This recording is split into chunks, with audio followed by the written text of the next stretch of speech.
ดำรัดเลขที่568ทับลบลงวันที่16 เดือน 9 ปี 2021ว่าด้วยการปรับใหม่และมาตรการอื่นต่อผู้ละเมิดกฎหมายและระเบียบการเกี่ยวกับการจราจรทางบกมาตรา8การขับขี่รถโดยบ่มีเอกสารครบถ้วนผู้ขับขี่รถต้องมีเอกสารครบถ้วนเช่นใบขับขี่ยานพาหนะใบทะเบียนยานพาหนะ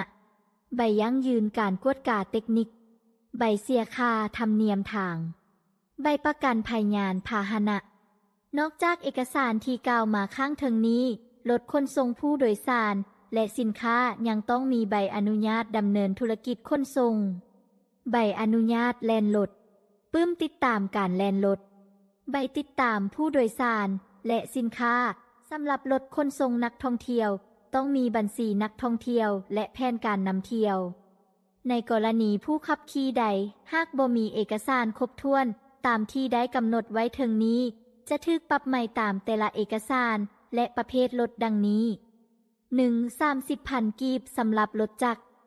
2. 35,000 กีบสำหรับรถ3ล้อติดเครื่องจักร 3. 60,000 กีบสำหรับรถเก๋งกระบะจิบและตู้ 4. 60,000 กีบสำหรับรถขนส่งผู้โดยสารและสินค้าขนาดน้อย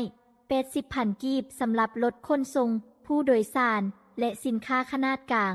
200,000 กีบสำหรับรถขนส่งผู้โดยสารและสินค้าขนาดใหญ่ในกรณีผู้ขับขี่ใด